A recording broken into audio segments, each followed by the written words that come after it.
Good morning বন্ধুরা, তোমাদের সবাইকে কেমন আছো জানিও। আমি খুব ভালো রয়েছি। এই যে মা উঠোনে নেতা দিচ্ছে আর আমি এখন এই যে চা বসালাম, মুড়ি বিস্কুট সব রেডি করেছি। এই বিস্কুটগুলো না 2 প্যাকেট আমি কালকে কিনে নিয়ে এসেছি। ঘরে অন্য বিস্কুট আছে, তো মনে হলো ঠিক আছে এটা 1 প্যাকেট খেয়ে দেখি। এই রকম প্যাকেটে সেই মানে নোনতা টাইপের বিস্কুট পেয়েছিলাম, তো ভেবেছি সেই রকমই বিস্কুট হবে, খেতে মন হলো, কালকে 2 প্যাকেট কিনে নিয়ে এসেছি। আজকে দেখি উপরে ব্রিটানিয়ার ছবি, ভাল লাগে বলো। চা খেয়ে চলে এসেছি কলপারে। প্রথমে থালা বাসন মেজেছি, তারপরে এখন এই যে কালকে রাত্রে কটা ভিজিয়ে রেখেছিলাম, এ কটা এখন কেচে নেব। আজকে বেশি নেই, কিছু কাচার, আর কেচে টেচে তারপরে ঘরে গিয়ে ঘরের কাজ সারবো। এই গেঞ্জিটা নিয়ে কালকে মনে আছে ঠেলাঠেলি হচ্ছিল, ওই গেঞ্জিটা তো সবাই বলছে আমার না, তাহলে গেঞ্জিটা কার? রাজু এত কিপটার, এত হিসাবি। হ্যাঁ, এটা এই ঘরেই থাকে, মানে বালিশের কভারগুলো পাতলা হয়ে ব্যবহার করে ছিঁড়ে ছিঁড়ে গেছে। ওকে বলেছি যে অন্য বেডশিট পাতবি, নতুন কেনা আছে, পাতবে না, সঞ্চয় করে রেখে দিয়েছে। একই সাথে কিনেছিলাম, আমাদের ঘরেরটা মানে আধ পুরনো হয়ে গেল ব্যবহার করে, আর ও পাতেনি। আমি হাঁপিয়ে গেছি, কথা বলতে পারছি না। আগে হেলে সাপগুলো কিন্তু মাঝে মধ্যেই দেখা যেত, কিন্তু এখন আর দেখা যায় না। আমি অনেক দিন পরে একটা আজকে হেলে সাপ দেখলাম। তো কোন দিকে যাবে আমি ঠিক ভেবে পাচ্ছি না। এই ইটের সব ফাঁক ফোকরে না ঢুকে থাকবে জানো। অর্ধেক কাজ হলো, কাচাকুচি করলাম বেশ কিছু, যেগুলো ভিজানো ছিল সেগুলো কেচেছি, পরে আবার ভিজিয়ে কাচলাম। আর পামোছা বস্তা, পামোছা পাপোশ কিছু বাইরে ছিল, আগের দিন সেই ঘর ঝাড়ার পর সব বাইরে বের করা হয়েছে, খাটের তলায় ঢুকেছিল, ওগুলো ভিজিয়ে রেখেছি। আর ভাবলাম এগুলো ভিজাবো ব্যবহারীগুলো, কিন্তু সব ভিজালে না ব্যবহার করতে অসুবিধা হয়ে যাবে, ঘর বাড়ি খুব ধুলো ধুলো হবে, তার মধ্যে ওপরে কাজ চলছে।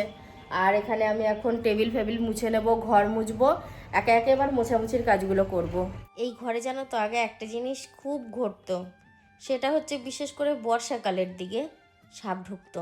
ওই টিনের আড়ায় সাপ দেখতাম, আমার যে কি ভয় লাগতো, কি সাংঘাতিক ব্যাপার। এ দেখো আমাদের পোতাশবাবু ঠিক একদম জায়গায় সেটিং হয়ে গেছে।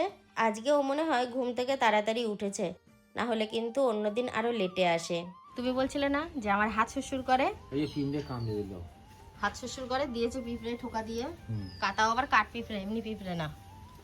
আর এখানে দেখো আজকে কি কি মেনু হবে। সিলভার কাপ মাছ নেওয়া হয়েছে, মাছটা ধুয়ে লবণ হলুদ মাখাচ্ছি। ওখানে রয়েছে মাছের তেল ভাজা, ওই যে শাক হবে শাক ভাজা, আলু পটলের তরকারি, আর এখানে রয়েছে কচুরলতিটা শুধু বানাবো একটু মশলা দিয়ে। ফুলকপির দিন গেছে, এখন পটল এসছে, তার মাঝে সজনে ডাঁটাও ছিল। আর আরেকটা কথা কি, আমার না ফুলকপি বাঁধাকপির থেকে পটলটা ভীষণ ভালো লাগে, যার জন্য পটলে আমার কোনো অরুচি নেই। আর আমার ননদের আজকে অনেক বেলা হয়ে গেল, অন্যদিন তো টাইমে ভাত হয়ে যায়। আর সত্যি কথা বলতে আমি একটু তাড়াতাড়ি ভাতটা বসিয়ে দিয়েছি, সবার জন্যই চাল দিলাম। আর সোহিনী একটু না খেয়ে থাকতে পারে না, ভাবলাম কি যার যার খিদে পাবে, খেতে মন হবে, সিদ্ধ আলু সিদ্ধ দিয়েছি আর লঙ্কাও ভাজা করেছি, মানে আপাতত তরকারি না হলেও আলু সিদ্ধ দিয়েও খেতে পারবে, ওইটা ভেবেই আমি আরও ভাত বসিয়ে দিয়েছি। দেখি কেউ আজকে খেলো না। অন্যদিন সোহিনীর খিদে পায়, আজকে তেমন খিদেও পায়নি, বারবার করে বললাম খাওয়ার জন্য, খায়নি। আর এখানে দেখি তরকারিটা যে বসিয়েছিলাম কতটা হলো। আর এই তরকারিটা পরে আমার ননদ খেয়েছে, খেয়ে বলছে ভোগের তরকারি।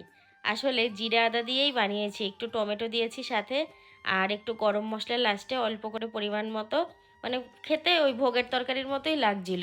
এই যে হলো না, আপাতত হলো হচ্ছে কচুর লতি, মাছ হয়ে গেছে, আলু পটল হয়ে গেছে, এখন শাকটা ভাজবো, মাছের তেলটা ভাজবো, তারপরে হবে। তুমি আর 15 থেকে 20 মিনিট পর স্নান করতে পারো। দুপুরবেলা যখন আমি স্নান করার জন্য প্রস্তুতি নিচ্ছিলাম, তখন একটা কথা আমার মাথার মধ্যে ঘুরপাক খাচ্ছিল, যে চারদিকে তো চুলগুলো সব সাদা হয়ে গিয়েছে, গোপটা পুরো সাদা হয়ে গিয়েছে, তা কালারটা করব কি করব না। আমি একবার ভাবছি যে সামনে তো জামার পরে কামানো আছে, কামানো মুখে যদি করি তাহলে মাথার চুল করা অন্তত কালো থাকবে, আর এখন যদি করি চুল কিন্তু উঠে যাবে, মানে সাদা হয়ে যাবে আবার। তা একবার ভাবলাম না, কালারটা করেই ফেলি। যে কালারটা করে স্নান টান করে ভাত টাত খেয়ে বিছানায় গিয়ে পাখাটা চালিয়ে একটু শুলাম, আর উপরের তাপটা এসে গায়ে লাগছে। কাউকে কিছু না বলে আমি চলে এলাম এই জায়গাটায়। এই জায়গাটায় এসে দেখছি কিনা নিরিবিলি জায়গা, চারদিকে সব বাঁশবাগান।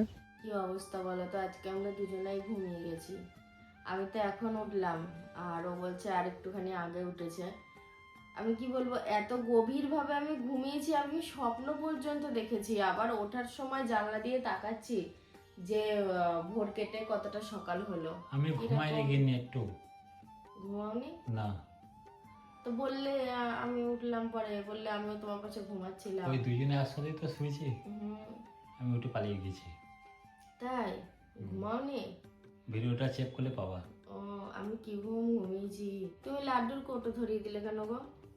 যে দোকান থেকে মাল নেওয়া হয় আমাদের, হ্যাঁ, কাকা। কাকা হুম। অক্ষয় তৃতীয়ার পুজো করেছে আজকে। ও, তা তুমি দোকানে গিয়েছিলে? হ্যাঁ, আমি তেল ভরতে গেছিলাম, তা আমাকে বললে এটা নিয়ে যাও। আমি যে দোকানে যাই, এই দোকান কাকা খুব ভালো জানো। গেলেই সেই চা খাওয়াবে, কোল্ড ড্রিঙ্কস খাওয়াবে, পয়সা ছাড়া। অনেক সময় দিতে চাই জোর করে, বলে না বৌমা এসছে, এরকম বলে। আচ্ছা, উনি আর কি হালখাতা করেননি, সেই পুজোটা করেছে, শুধু পুজোটা পুজোটা। করেছে, এক কৌটো লাড্ডু দিয়েছে।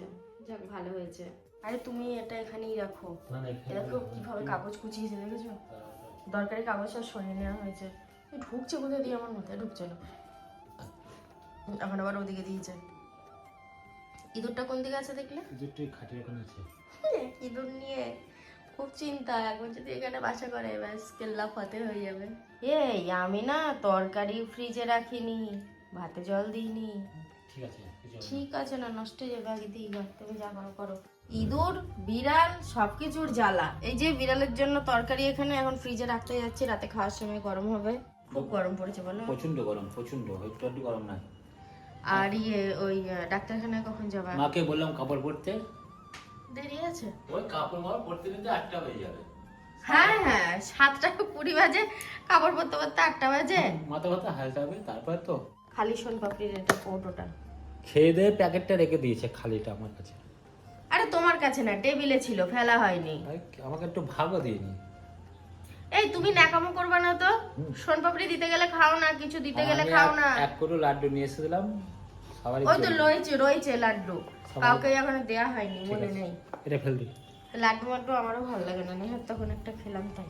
গিন্নি গো, বলো। বিষয়টা হচ্ছে যদি 6 পরে, 6টা হচ্ছে তুমি, আর যদি পুট পরে, পুটটা হচ্ছে আমি। যদি 6, সত্যি সত্যি যদি 6 পরে তোমাকে আমি খাওয়াবো, আর যদি পুট পরে তুমি কি খাওয়াবা? তুমি যা খেতে চাইবা। ঠিক আছে, তাহলে চাল দিচ্ছি। চাল দাও। কার দেবো প্রথমে? আমি ছাই, তুমি পুট আমারটা দাও। এটা আমার গিন্নি 3। 3। তুমি কিছু পেলে না। না, এই মা তোমার যেন পুট না পড়ে। এটা আমি